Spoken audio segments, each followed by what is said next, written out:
So quickly, just to since it is all about giving a quick introduction on the fintech landscape, I'll just like start on since I am from a bank, I work for Barclays. So uh, I'll give you a quick background on what does like Barclays as a bank do, and why do like even I am here telling you about fintech. So Barclays is a bank. It's been there since last 327 years. So when I'm saying it's a 327 years old bank, what it has is lot of legacy. So all our technology, all our processes, everything is out there. Very robust framework that is out there. But then, uh, are we happy with what we have? Is it enough to be relevant in this current environment? Probably not. So that's where this whole uh, you know revolution that is actually coming through, where you will keep hearing about this terminology called fintech. So many people currently they uh, keep thinking about like what exactly is this fintech. Is it something like that has come newly? Is it something that is there to stay? uh, what is like my take on this? How does bank is impacted by this? So there are lot of thoughts around there, and the market is wrapping it all around, and there's a like good way forward in there. So fintech is not new. So I am assuming like all of you who are listening to this webinar, either you are from a technology background, or you have been associated with a bank in some format or the other. Some of you are working professionals, some of you could be studying somewhere. But no matter what, uh, each and every individual in the current market is aware that like what a bank is, what the financial services are. So the minimal thing is you must be having a savings bank account. You must have dealt with the bank in some other format, might have taken a loan, and so on and so forth. There's so much stuff that is out there. So bank has been like doing all this stuff since all these years, and there had been like technology behind all this. So even like 20 years back, there was like the savings accounts that were created. People used to have their passbooks there, and people used to go there to withdraw their money. Even 20 years back, we used to transfer money from one person to other. Whether you talk about like investing in there, or you talk about like various advisory services, everything was there, like even like 20 years back, or before that. So technology was there. So any technology for financial services, which is actually fintech, has been there since all along. I mean, I'll not go like 100 years back kind of a time frame where it was a lot of it was manual, but technology has been there, and it has been supporting financial services since long. What is now changing in the current segment? Why are we even talking about fintech right now? Is the revolution that has actually come in the recent past. So the way we were dealing with customers, the expectation that customer had from a bank is changing very rapidly, and it is all happening by virtue of lot of latest technology that is on the field. Lot of you guys might be like Java professionals, worked in .NET, might have like worked in HTML and so on and so forth. But then, if you really look at what is disrupting the market, probably it is not that technology that is disrupting the market. There are a lot of like this like new set of technology that has actually come in play, and it is also like how it has been wrapped and how in what space they are disrupting. So that's the important aspect. So if you let's say we take an example of payment. Payment was there, payment is now, but then like if you think of it, now I mean, if you have to like really transfer money from one person to other, you can imagine like it is just a 1 second or 2 second job right now. You open your Paytm account, even you just uh, transfer your money to somebody else. And I've just like taken the name of Paytm, but we know that like there are so many players, and you have like plenty of choices. So this was not the case a few years back, and this is what exactly is changing. The fintech revolution is nothing but this the whole set of new technology that is blended in, and giving a completely different experience to customer. And there is no end to it. So because of this kind of revolution, as of today, being a bank, I would say that like for us, the biggest competitors are not the bank. The biggest competitors are players like Facebook or players like Amazon that's there. So why are they become the competitor for a bank? Because they are able to innovate very rapidly. They are able to like bring in these new solutions, putting a wraparound on the like on the back of a lot of transactions, and they are able to communicate with customers in a much more faster way, and also like in such a way where customer feels more connected. So that is where, for any bank, for any financial service institute as of today, are very much cognizant about the adoption of fintech in our day-to-day processes. So you'll see in the slides like there are whether it is payment or investments or it is deposits, lending, personal finance management. This is just a like indicative segment, so it's not just that these are the only segments that are impacted, but anything and everything that you pick up from banking, starting from like trade settlements to like purchasing a house, to your mutual funds, to your savings bank, anything and everything that you can think of in a financial services is actually looking at how we can adopt this like new set of technology and give a completely different experience to our customer base. And that is where fintech is so much popular right now. When I'm saying so much popular, at some point in time, it is like it's like a fad, but then there is also like a lot of work that has to be done, and it is not simple for sure. And there is a lot of it's not that like the fintechs can take over the banks. It is more around how the banks can join hands with the right fintechs, adopt the right set of technology, and at the end of the day, deliver the best possible solution to the customer. That is where fintech stands. So, having said that, Hi. like, Sorry to interrupt, but would it be possible for you to just put your PPT in like the slideshow mode? It'd be easier for people to read it, slightly more legible. is it better? Are you able to see it now, Joy? Just a minute. No, I'm not able to see it as yet. Okay. So that's where probably the technology is still struggling. But yeah, I have put in. I hope it might take some time. Yeah, I think you can just hit F5. No, it is there. I have done a Okay. full mode. Oh yeah, I can see it now. Okay, It's okay. cool. I told you it's a lag. Okay. Sure, sure. No. Thank you. All right. So going back to the fintech revolution that we're talking about. So I'll just like quickly let you know, like being a bank, being in Barclays, of course, like it's not that like we have done all along and we have innovated a lot. So it's a journey, it's a process, but it's we have realized that like fintech is the future, and that's the reason why we are investing heavily on collaborating with fintechs across the globe. So as Joy have mentioned, we actually have such kind of innovation platforms across the globe. So we are present in 7 locations, starting from New York to London to Cape Town to Tel Aviv, and Mumbai is one of our 7 sites. The reason we have brought in these locations are to collaborate with these fintechs. So this collaboration indicates something. The collaboration indicates that there is a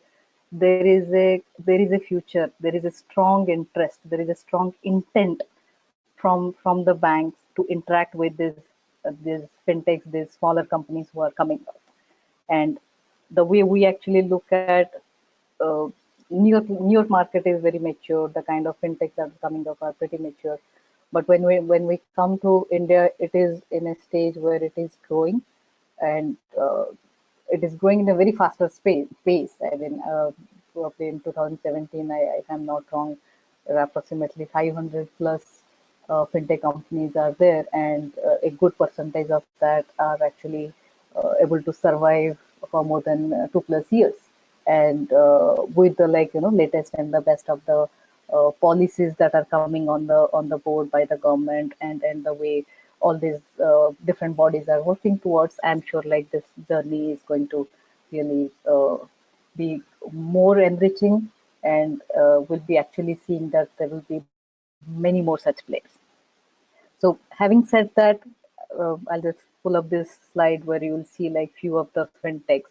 So some of you, I mean, I'm sure you all would be aware of Paytm, Policy Bazaar is also very known. I'm not sure Cubera and Obstruct, some of you would be aware of or not. This is just like few of the examples. There are like many more that are out there. Paytm is something that has like been a unicorn, and we don't like talk about them as a startup anymore. But then if you remember like few years back, they actually started very small and they are like growing big, and there are a lot of many other names in that side, in that space, in the wallet space, in the lending space is actually coming up. So this is something you can just read through. I'm not gonna go through this. Uh, this is a slide which will give you a quick insight into the landscape that is there in India. Again, like this is just a like indicative landscape, and this is not the the full picture of what is there in India, but this is just a indicative one. So if you look at there, mobile payments is what we're talking about when we're talking about Paytm. So there are so many number of startups that are out there who are really looking at how best we can provide the services to the customer and then get the benefit uh, for the customer in the best possible way. You'll also see a lot of things happening in the financial inclusion space. As you know, like uh, even though we have like so many banks, so many financial players in the market, there is a huge market that is out there. We still unbanked. There are like millions of people who do not even have a bank account as of today. So what I'm talking about is you go to the rural places. There are people who are out there who doesn't understand what that banking is. What that means is the market is still open. The market is still need to work on such kind of areas, such kind of segments, and for sure I know there are so many young minds who are actually looking at creating something for this financial in the direction of financial inclusion. And that's where when I'm saying that the future is looking very bright, because this market is really huge. And there are so many things that we can think of like there's like millions of people when they want to when they will have all their like bank accounts, when everything will be digital. What kind of a revolution we're actually thinking of? Each and every person that is out there, whether whether a person they're in the like remote bank, the way they are transacting, the way they are saving, all these things, when you take it back to the demonetization that has happened a couple of years back, and then a lot of new things that have come through, starting from your UPI to the whatever NPCI is doing, and the GST and stuff. All these things, it kind of indicates that the base infrastructure, the base foundation is actually laid out, and it is laid out for future, and it is laid out in such a manner that people around that, in a sense, like you have your like Aadhaar infrastructure that is created, the UPA has been created. So as a fintech, you need not have to think of the base infrastructure. The whole work is around how do we take these APIs, wrap around it, and then work on a particular use case which will be more related to, let's say, financial inclusion kind of a thing. So it's more of like the whole of the policies and and lot of like government initiatives had been like targeted to create such kind of a avenue.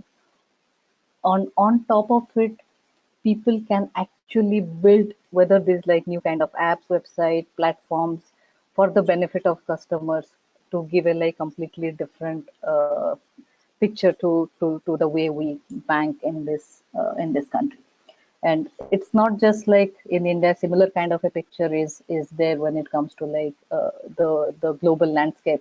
It's just that like the problems are different. Probably financial inclusion is very big for us, but then when it comes to financial inclusion, it might not be that big when it comes to US. But then there are like a lot of different kind of problems that they try to solve. So across the globe, the opportunity is out there, and the infrastructure is out there.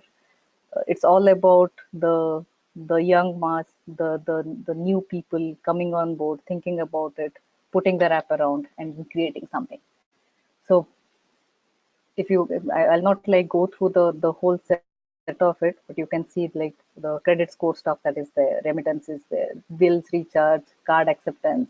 Card is something I'm sure like a lot of you would be aware of the kind of changes that is coming through. Earlier it used to be like those like huge big POS machines that used to be there, but nowadays you can see like in some of the restaurants they just have this like miniature where they can swipe in and the card transaction is done. Even now these like mobile devices have come through, they can come to your doorstep and you can swipe and take things forward.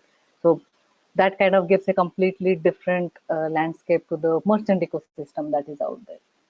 Similarly, if you look at the credit scoring stuff, not sure like how many of you are aware of. So right now we do have like four credit bureaus sitting there in India. Like some time back, no one was bothered about whether you have paid the credit card bill on time or not. Probably there was a easy escape route, but then things have changed right now, and a lot of this like the way we are interacting with banks, it getting captured, and there is a credit score that is getting built, and you kind of each and every one of you has a like score assigned to it.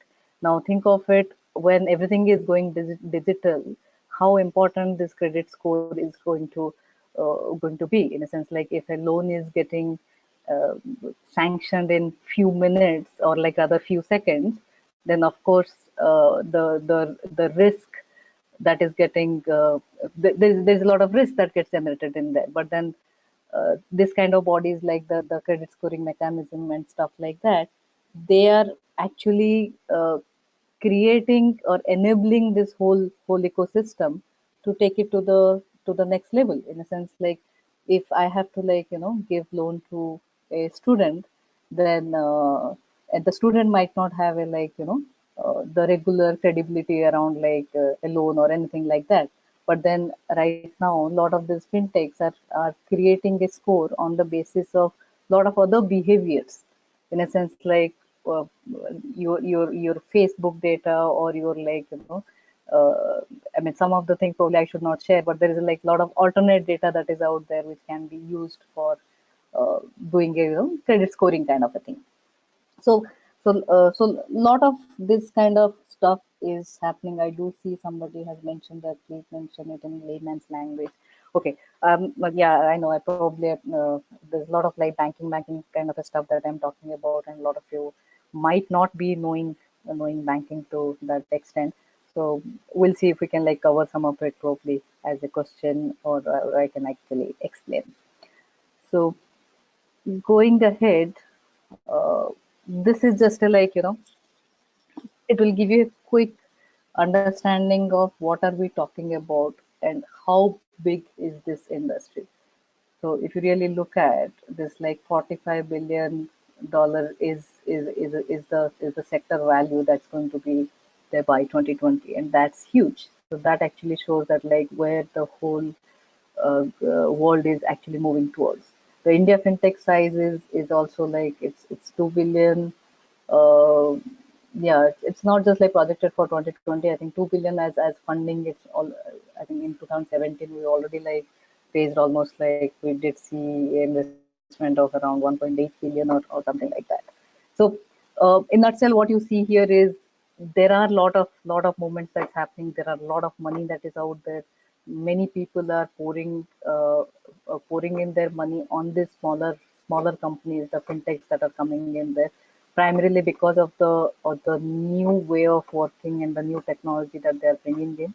And this pouring in money, it just indicates one thing, that they want to support this particular players, and then help in laying out the future for these fintechs, who will ultimately either be set either be like working in parallel with banks, or they will be like joining hands and working with a bank, or they could be like doing something which is like peripheral service, and somewhere it is converging into a bank.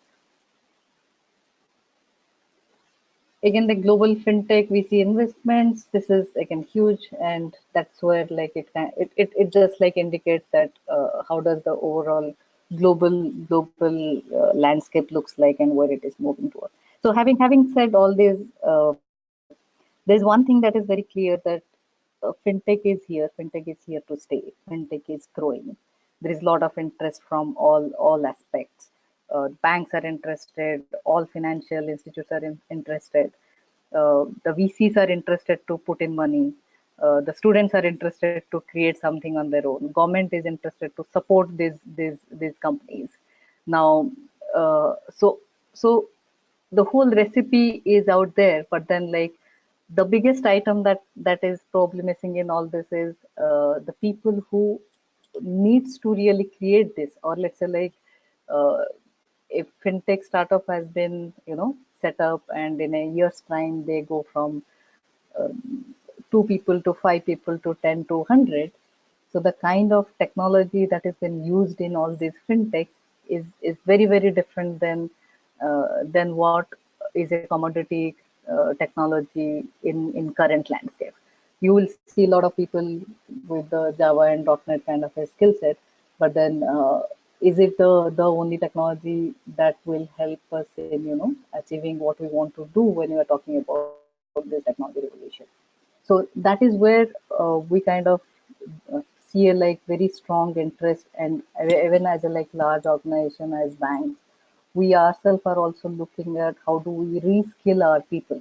So we have 25,000 technology people who are working to support various our applications. But then it's not that like we let go of these people, and then while we are in the journey of new technology adoption, we go ahead and take all the new people with new skills. No, it's not possible. First of all, in the market, the skill is not available. I mean, when we say right now, I have, let's say, a machine learning lab is getting set up. When I go to market to hire people who knows machine learning or who can work on machine learning, it's not easy to find that skill in the market, and that's the truth. So to ensure that like the whole ecosystem in the direction where it is moving to, and ensure that like we get the right skill at the right time, lot of the academics, lot of business schools, a lot of these organizations are actually have joined hands and have put in a lot of the courses and the reading material and trainings and stuff like that has actually been done, and we're really hoping that like the future looks brighter. And if we kind of club all these things all together, then there are a lot of things that can be done. There are a lot of things that can be created, and then at the end of the day, the very innovative stuffs can be done for the customer and for the future. So having said that, my slides are done. So I think it would be good, Joy, if we can take some few questions. I do see like some of the people have mentioned something, but I'm not able to. Sure. Sure, Suniti. So I think we have enough time to maybe take in 2, 3 questions in here. Right. We already have a few which have come in, and I would encourage like the rest of all the attendees also to share their questions with us. Why don't we take one that's come in from maybe the one that we got earlier, from Magi Reddy, saying, for what purpose are you introducing fintech, and can you show us how is it growing in the future in India? Sorry. Okay. Now I have it. This is maybe like the fifth to last. Fifth from the last, is it? 1 second. So my system is just like giving me a hard time. Uh, Oh, hi.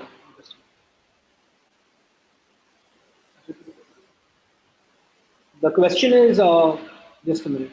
Are you able to hear me right now, Sunita? yeah, I can hear you. Sure. So I think the questions around, why is, Barclays like investing all the time, money, effort behind like this fintech piece, and maybe like the roadmap for its future in India. Okay. So I think this is something I kind of was indicating while I was taking you through the session. So Barclays is a bank, and I think at the beginning I did mention that like what we have been there in the system since last 327 years. What I am trying to say is like think of the systems, the applications that have been there to support a lot of this banking.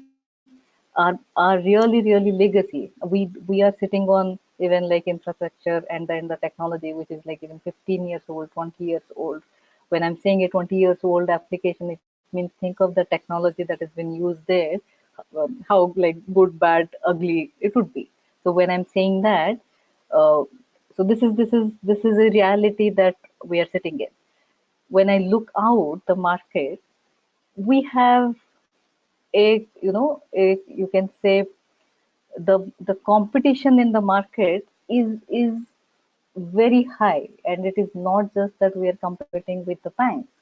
We are competing with players like Facebook, who have changed the whole uh, way of like doing business and interacting with customers. So the point is, I cannot like as a bank, I cannot just like just tweak it and make sure that like my systems can work completely differently, and I can just like implement new products and new programs just like that. That's not possible. So that is where like we really have to look at how can I adopt the new technology. So if I have to adopt new technology, either I have an option that like I scrap off everything and then like start it from the ground zero, which is not possible. And that is where we have to really look at, let's say like let's take a piece, for example, the way we interact with customers. So there was a time when people used to call the bank and wait for like this 5 minutes, 7 minutes to get something done. So now you might have seen in the current era of fintech, there are a lot of these bots that have come through. So these like chat services, whatever you see, these are like conversational bots that have come through. Now, if we provide such kind of like infrastructure where the customers can interact with the bank, then think of the satisfaction that actually a customer gets out of it. So what that means is, if we want to achieve or reach a level where the customers would like to stick to bank with us, then we have to innovate very fast. So to innovate very fast, I cannot look at doing innovation only inside this four walls of the company. So that is where we really need to look out what is happening outside, and that is where we actually have invested to create these open innovation platforms, where we kind of go out and see what's happening in the world, what are the new things that are out there, and how do we interact with them. And that's the whole point of like bringing that innovation inside the organization, where we kind of benefit out of it. And of course, at the end of the day, if a startup has created a solution and if we are buying that solution, then it's a win-win proposition. So we are achieving what we want to achieve, and the startup is getting business from us. Correct. Great. Thank you for the response there, Suniti. So we've got a few other questions coming in, and like I think there's a sizable fraction there, where like the students have some questions regarding like the fintech program itself. So I would request you guys to just keep those on hold right now, because as a part of the agenda, we'll just quickly go through this piece first, and then and then after that we'll go address these questions with regards to like the curriculum of the program in particular. I think we'll take one more quick question. There's one coming in from Selva Prakash, where she's asked like the role that in data science plays today, and how relevant is it in fintech. So maybe if you can share your views on that question, definitely. This is the one from Selva, where she's asked us about the role of data science in fintech.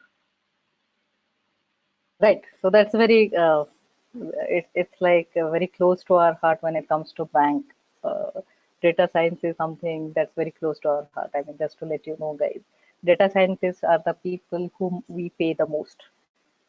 And what that means is, why are we paying so highly to these data scientists? We are desperately looking for,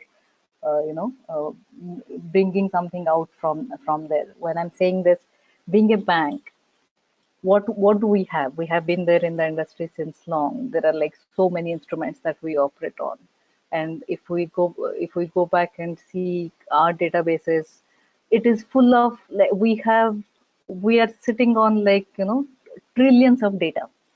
It is customer data, transaction data, anything and everything.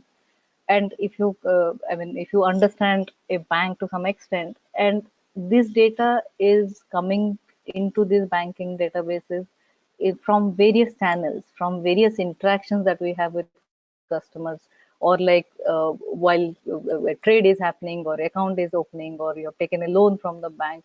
Just think of and imagine the kind of data that is out there.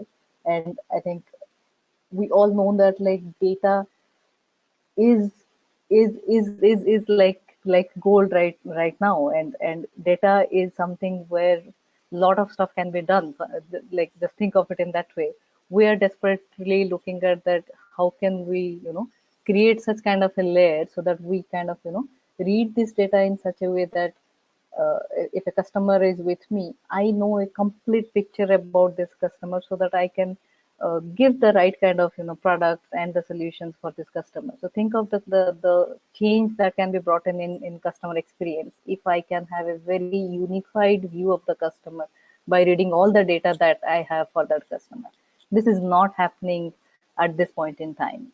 We are doing it, but then it is happening only in bits and pieces. So the way ahead is like really vast, and every part of the bank actually is looking at how do we use our data in the best possible way so that we can service our customers in the best way. And of course then it has its own benefit and in making money. Sure. Thank you for that input over there, Suniti. I think I would request all the students and all like the participants over here to just keep asking us the questions, and we'll go take them up. Once we get a little more time at the end of the session. At this juncture, I would like to move on. So what we'll do is, I would like to first quickly thank Suniti for being here today with us. She's taken out like a lot of time of her busy schedule, and we are thankful for her involvement in this fintech webinar today. And I'm going to quickly, go run one poll where we just want to know like a quick. It's a very simple question where we want to know whether like you guys as attendees. Whether you guys have experience or whether you guys are complete freshers. I would request you guys to quickly vote, and then we'll move on to the next half of this webinar, which will be with Nikhil from Imarticus Learning. We have about 50% of you who have already voted. We'll keep it on for the next 10 to 15 seconds or so.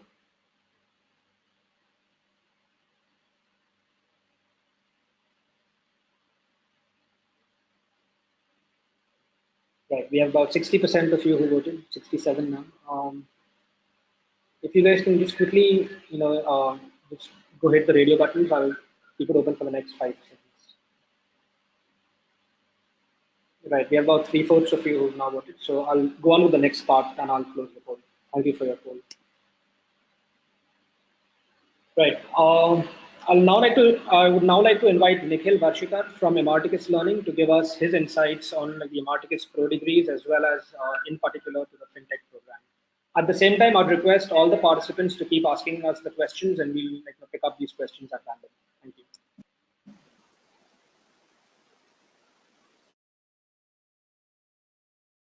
Thanks, Joy. And Suniti, thank you for that overview on fintech. I think it was quite interesting to see the impact that fintech is having on the overall industry. Guys, I won't take too much time on this, but what I wanted to do is get you to understand the concept of pro degrees and specifically Imarticus pro degrees, on how we think about it, why we are trying to do it, etc. Because this will feed quite nicely into the session later, which we are all talking through, which is the fintech pro degree that we are gathered here to talk about. So quickly, right? The idea of Imarticus as a whole was to introduce programs and introduce the curriculum, industry-led curriculum into our programs. So the very, if you look at the mission and vision of Imarticus was to bridge the skill gap between either the academia or the learners from where we are and what the industry needs. So the pro degree is a direct attempt to that. The way we think about these pro degrees is we normally uh, partner with industry leaders in specific areas of instruction, and we get them to give us their views, their advice, their professionals, senior professionals like Suniti come in, speak to our students, etc. And we create a program that hopes to build a career, and build, if you will, a skill set that is very relevant to the industry. So in that sense, if you move to the next slide, um, if you look at, we have created programs, just to give you an example, we have created programs with Genpact on data science, we have created programs with E&Y on financial analysis, we have created global markets pro degrees with MCX, we are creating an IBM machine learning and big data pro degrees. So what the commonality between there is, and where all these brands and these large industry leaders come in, is they help us with curriculum design, they help us with guest lectures. They think through how this pro degree is going to be future proof over the next 1, 2, 3, 4 years, etc. And obviously, they help us in some cases deliver the program also.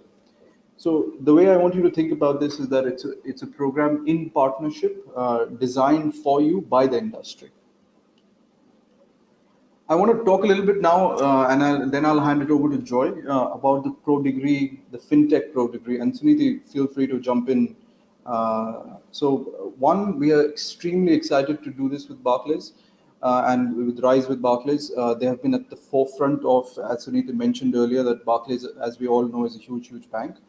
And they've been at the forefront of thinking about how fintech and how technology within finance is going to change the finance world, change the consumer experience, and frankly, change how products are delivered to the end client.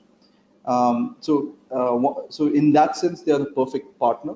They already, the Rise platform is years old, and while people were just thinking about fintech as a buzzword, they had already gone and established the Rise platform, which acts as an accelerator and a co-working space for startups from all over Bombay and all over the world to actually come in and collaborate on cutting-edge fintech technologies. So inherently, in that sense, they are the industry leader for the fintech domain. What we have gone back and thought about is how do we simplify fintech from an end consumer perspective. A lot of the questions that I was seeing earlier was people asking, well, I'm an IT professional or I'm a finance professional. How is this relevant to me? How is it going to help my career? The way I think about this pro degree is designed for people to get inside fintech or get a exposure into the fintech world, either from finance world or either from the technology world. We are able to make this program agnostic to your background, either be a coding background or a programming. I think different people will get different things from this program. So as we design these programs, we have clearly chosen four. By the way, there is a whole 8, there can be at least 7, 8 of them, but we have 4 technologies: blockchain, robotic, machine learning, and advanced analytics. And within that, what we have said is, look, we are not going to make you experts in specific areas, but we want to give you enough exposure to the technology platform, to the use cases, and more importantly, in the finance specific industry, what is happening today in these areas, to give you enough exposure so that you can apply that to either your current job or to your future job, or frankly, become also a fintech entrepreneur. So that's how we thought about this program. In terms of delivery, we said, look, this program is not only taught by finance Imarticus trainers, but it's also at least the case-driven methodology will be very, very key at this. And we will use Barclays Rise and their leadership and their expertise to help deliver the program. So that's a little bit about the program. Slide number 9, I won't walk you through it overall, but this gives you a good bird's eye view on what this program is about. And Joy is going to go into a little bit of detail across these areas. But as what you see is that the first part of it is the finance primer, or the fintech primer. Again, here goes back to it. We don't assume finance knowledge. So for people who are from non-finance background and just IT background, they can come in and look at the finance and fintech primer. People from finance primer will have a decent bit of technologies. We have broken up those or decide to start your own company or decide to take a fintech project in your company.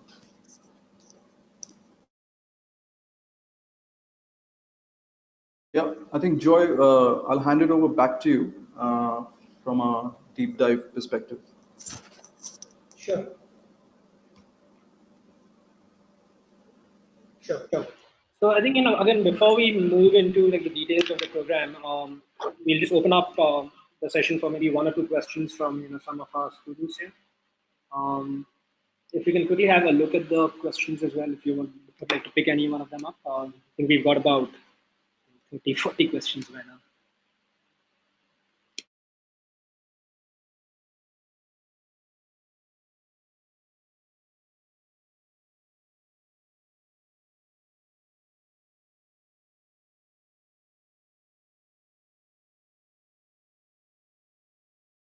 So I'll pick a simple one. I think I mentioned it earlier, but I think it's quite common between some of these. I just lost it. I had it a second ago. Sorry. Can I think it says, can someone without programming languages exposure get into fintech? Sorry, I'm paraphrasing because I've lost the question, but I think that was the intent of the question. And the answer, like I said, is yes. The idea of this of fintech as a broad piece, and is that the idea is that finance and technology are coming together to deliver a better product, to deliver a better experience, etc. So we are looking in the fintech arena, we're looking for finance professionals and we're looking for technology professionals. More and more, and Suniti mentioned this earlier, as years have gone by, I think the integration of the finance domain and technology domain has become more and more integrated. And today they have to work together to deliver their end experience, the end product, etc., etc.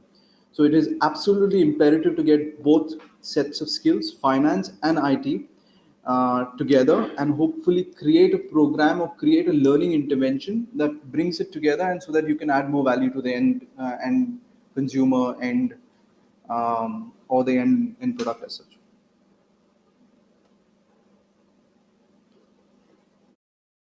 Perfect. Thank you, there, Nikhil. Great. So I think before I go deep dive into like the curriculum of the program and all the other details of this program, I have another quick poll for you guys. This one is slightly easier. It's just just your feedback on this webinar. If you could just share your thoughts on like how interesting you thought this webinar was so far. This is quite encouraging. I request the others to also contribute to the poll. Okay, I'll keep it open for another 5 minutes or 5 seconds or so, 5, 6 seconds.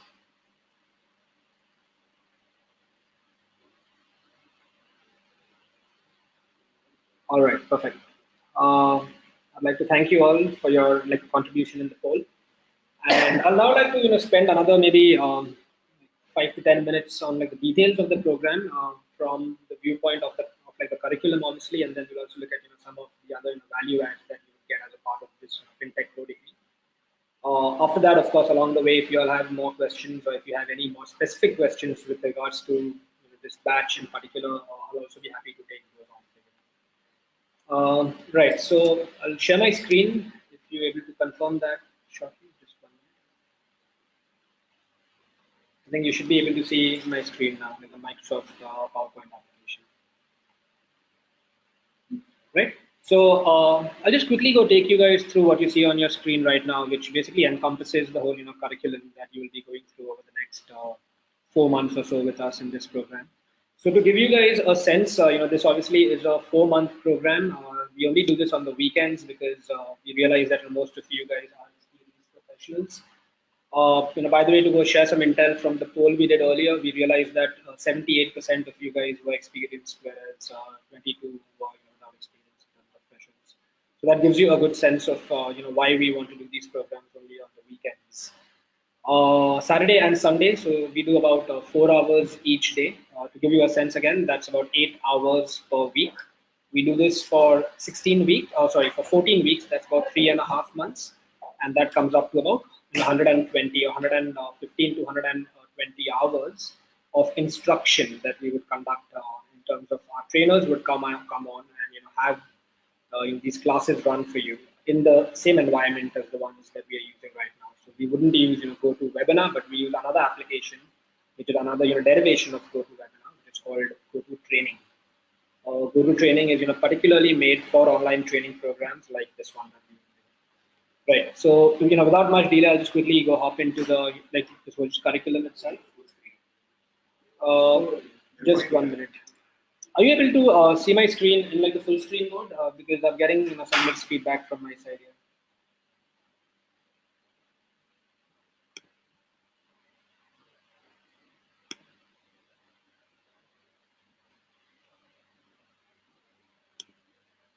All right. So I'll assume we okay. I've got a few responses on the chat box as well. Okay.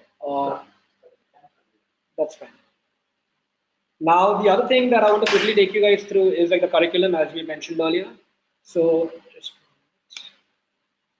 yeah. So, in terms of the curriculum, I'll get started with like the basics in terms of your first maybe 3 to 4 weeks. We'll take you through like the two primers where we get started with finance primer. Again, this is essential for those of you who maybe come from a technology background or from like a non-finance background. We obviously will take you through something which is important from like the fintech perspective. So concepts on like lending as well as the payments like infrastructures that we have both in India and outside is something that we'll be covering as a part of like the primer in finance. The second primer that we will want to take with you is on the fintech landscape.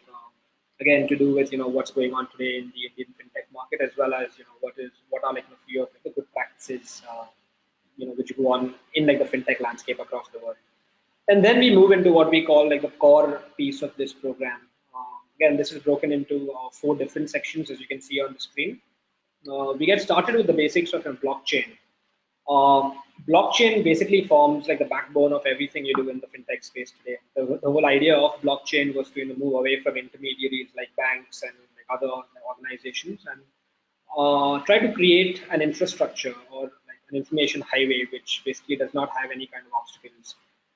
Once you have the infrastructure in place, then you can have applications like cryptocurrency that can sit on a blockchain. So which is what gave rise to the Bitcoin. Again, this is a term which I think we all are pretty used to nowadays. We keep hearing about people becoming millionaires overnight because of some smart investments in Bitcoins back in the day. So we obviously give you a little more exposure to each of these concepts, and we'll go walk you through all the details there. One important piece here that I would like to speak about is towards like the latter half over here that you see. You have the concept of Ethereum, which is basically like the framework that you would use either on an open or like a public blockchain or like a private blockchain. The other things that we'll go through are like the smart contracts and how do they sit on blockchains or hyperledgers. These are all applications and like the tools that you would use to understand like, the whole concept of blockchain better. We obviously also have a whole layer of the implementation side where we look at how can these kind of technologies be implemented today to make it real.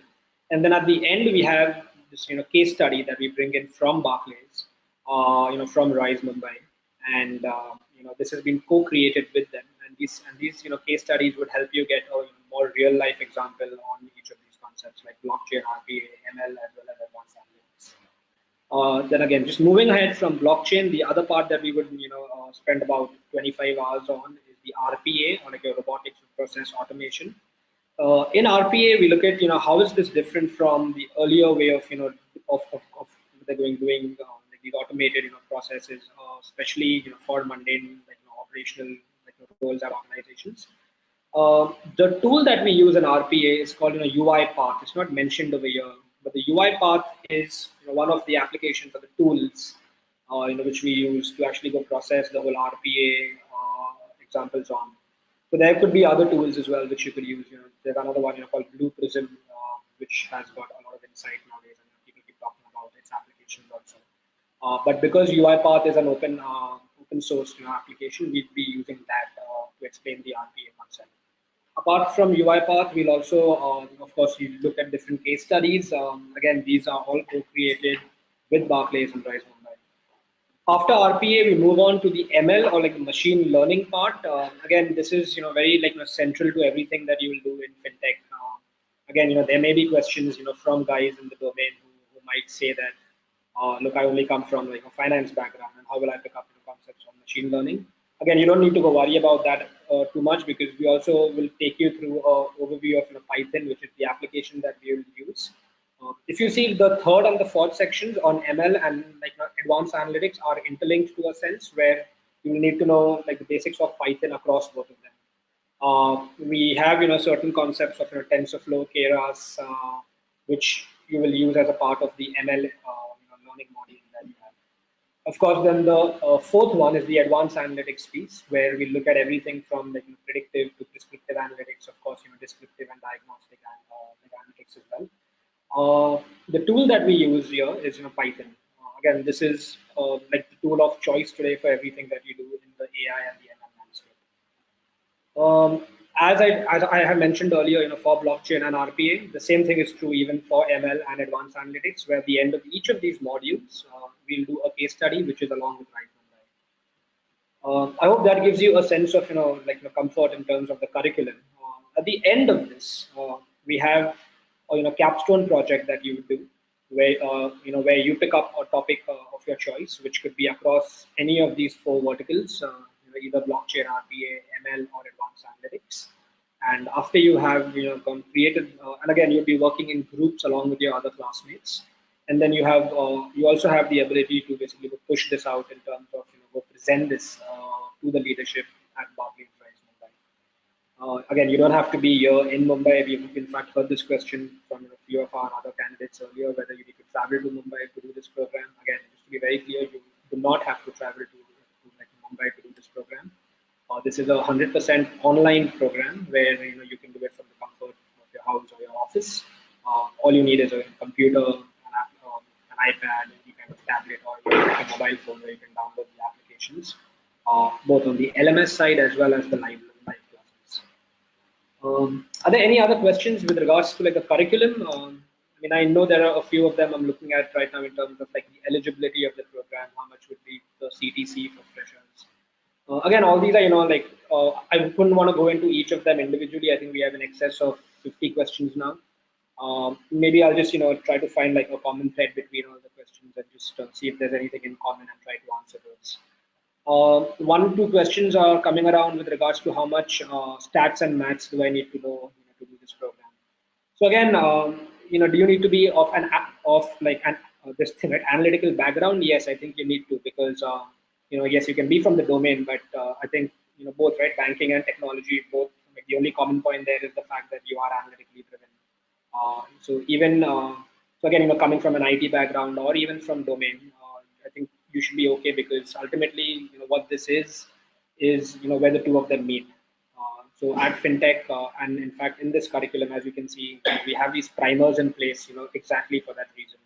Where if you come from the technology side and you feel that you don't know enough about the financial services side, maybe on lending or even the payment side, and if you need to just go upskill yourself slightly on that, you have the primers, which is exactly for that purpose. On in terms of the applications that we use, again today, most of these things are based on the open source technology. So as I mentioned, even UiPath that we would use for RPA is also based on an open source platform. Even Ethereum, which is the backbone or the infrastructure that will actually go support everything you do on blockchain, is also an open source platform. So is Python. So it helps. And there's a lot of reading material in that sense. So even if you come from the finance background and you're slightly new into analytics, you don't need to really worry about it.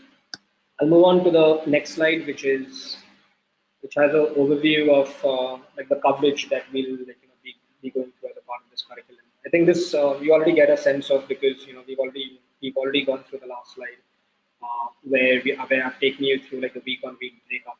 But to give you a sense, you spend most of your time around these tools that we've been speaking about. So everything from blockchain to robotics to that's this thing, RPA, to ML and AI, as well as the last one that we do with you is on advanced analytics. I'll move on to the next slide. Right. Now, with respect to the case studies, I think the whole idea behind this program was to make it very real, right? Because you don't want to do or you don't want to undertake a program where you're not able to put your practice or your whole theory into practice. So the whole idea over here was to sit across the table with Rise and come up with these case studies where you actually get to go test whatever you've learned from an implementation standpoint. So as you can see on the screen, we have quite a few different case studies that you'll be running, all the way from social media analytics to running blockchain implementations, RPA maybe for a securities firm, where you work on some operational mandates that they would have, and how can you use RPA to In terms of the capstone project, we look at certain. So if you see like the process on the right hand side of the screen, you pick like fintech domain that excites you. So again, if you look at it, if you were to make like a flow chart over here, you'll have like your finance primer at the beginning, then you have the fintech primer, and then you go split into 4 parts, which is in each of these tools that we spoke about and the applications of it, and then you come back towards the end where you do your capstone project. So again, you have like the liberty over here to choose the topic that you would like, and then of course you will go perform the analysis of that firm, of that model, and then you get the chance to go present that to the leadership at Rise. The other thing that I would like to also go include at this point is we have an opportunity for each of you where you can do a 2 month like paid internship at like Rise Mumbai. You need to make a payment of 50,000 rupees over and above like the existing course fee of 1 lakh rupees, and this gives you like the ability where you can go share your insights with the team at Rise Mumbai, and of course in turn gain from like the whole ecosystem that they've developed there of everybody from trainers to other startups, and maybe learn on the go. The criteria to apply for this, for this experience at Rise Mumbai is you need to complete the program, and you obviously need to be able to commit anywhere between 20 to 30 hours per week over the 2 month period. If you need any more details, we'll be happy to address any of the queries around this. Again, to give you guys sense of the program, in like the handouts section of this webinar, you can download the program brochure. This basically encapsulates everything that we've already spoken about today, both from Suniti and from Nikhil. It has all the details with regards to the curriculum. It has the details with regards to this hands-on experience or the internship that I've just spoken about, and you also get access to all the other USPs that this program brings in. Is there any other question that you guys have, which we have not addressed until now?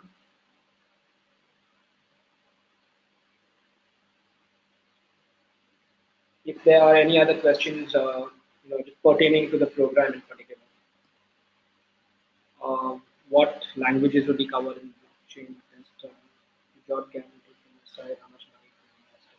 So I'm just going to go through a few of the questions, very quickly. I'm not going to address like individual questions here, but in terms of how much money and time do we need to invest, this one is from Amit. So Amit, this program retails for rupees 1 lakh. You can make a payment of about 20,000 right now to block your seat, and then once you have that in, we are looking at launching this on the 24th of February, which is a Saturday. So we'll be starting this on the 24th of Feb onwards for the next 4 months. So yes, you need to invest time, 4 months and all. And in terms of the amount, or in terms of the fee, it's 1 lakh rupees for the program, for the 4 month program.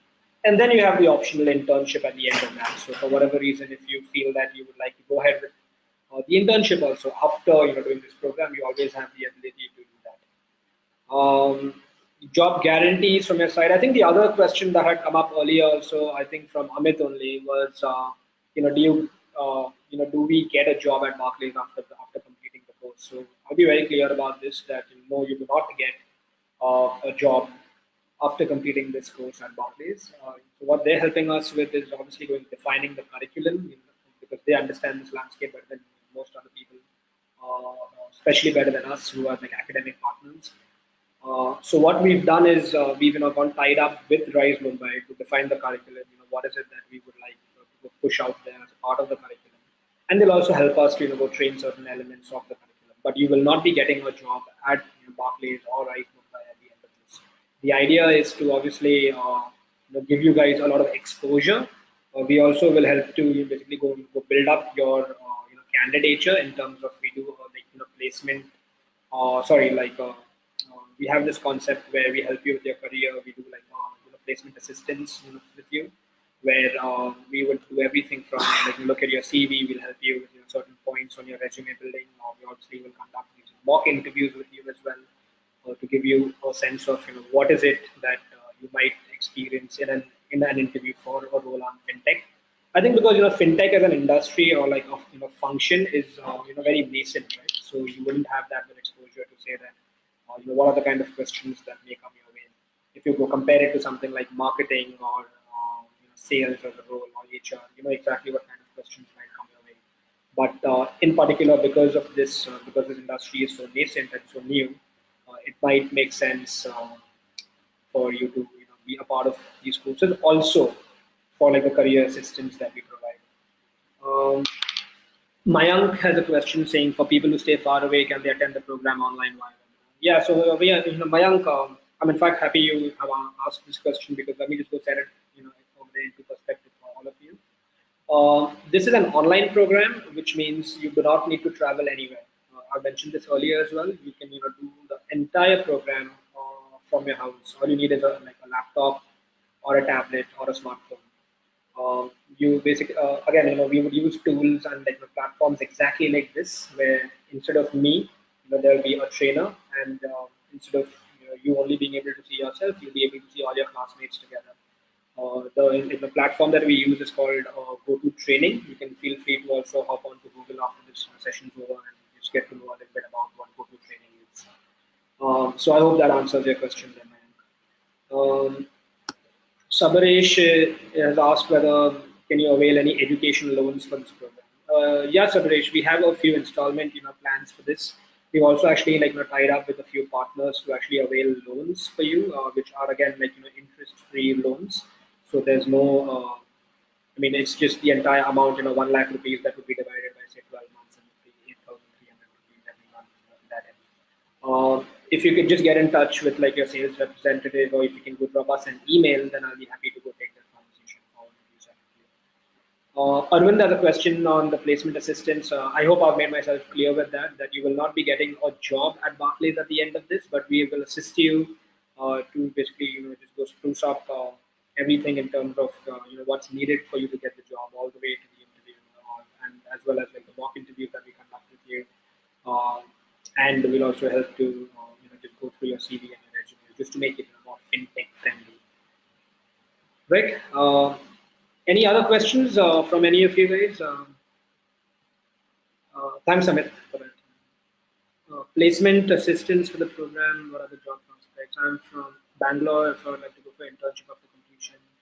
Sudeep Saha, yes, I know you're from Bangalore, as you said, but if you would like to do the internship after completion of the training, then you will have to come to Mumbai, because the office is in Lower Parel at the Indiabulls complex, and unfortunately, well, I'm sure they'll have one in Bangalore soon, but for the time being, they only have centers, 7 RISE centers across the world, if I'm not mistaken. There's one in Cape Town, in London, in New York, Tel Aviv, in Mumbai, in Manchester, etc. So for the time being, yes, if you were to do the internship, then you would be expected to come to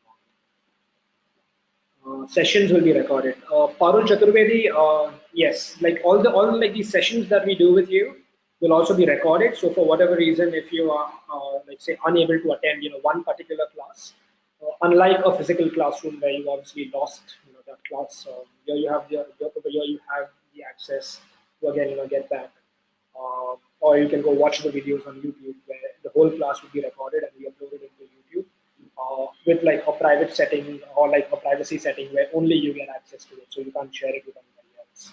But all the sessions will be recorded, and if you have missed out on a certain weekend for whatever reason, you have the ability to go on, hop onto YouTube, and get a sense of all these questions. Certification provided by any regulatory body. Sabaresh, again, this is in partnership with RISE Mumbai. I don't think there's anybody bigger in the fintech landscape today. So in terms of the certification, obviously this will be a co-branded certificate that you'll get from Imarticus Learning as the training providers, as well as from Barclays, who are the knowledge partners here with us essentially. Fees, Rahul, this is for 1 lakh rupees, as I mentioned earlier, but to go block your seat, you only need to pay up rupees 20,000 upfront, and then we have different plans that you can be a part of, all the way from 100% interest-free fee financing to different installment packages. If you can get in touch with your sales representatives, I'm sure they'll be happy to reach out to you with the next steps.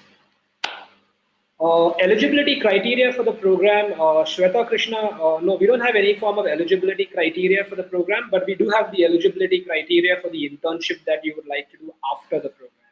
Of course, which you can see on the screen. You need to successfully complete this program with a 60% grade, and of course, at the end of that, you could be eligible to also get the internship, like Rise Mumbai. For this program, we open to both like the fresher community as well as like the experienced community. I think what would help you a lot are these primers. If you see as a part of the curriculum that we had mentioned, is also there in like the handouts. It's interesting because if you are from either of the domains, right, that's either from technology or from finance, we have the right primers in place to ensure that you can get up to the curve extremely quickly. So as such, I wouldn't really say there's an eligibility criteria for the program, but again, you need to be like slightly analytical as a person to be able to absorb what's going on. Arvind, a couple of questions from you. How do you shift into fintech? What is the transition path? Coming from an IT background, how do you shift, etc. So again, I think most of the questions are around the same concepts, right? That I think fintech, because it is so nascent, you obviously don't have it in like your curriculums in schools and colleges. So it's obviously something that wasn't even around maybe like 5 years ago as a concept. I mean, today, everybody's talking about it.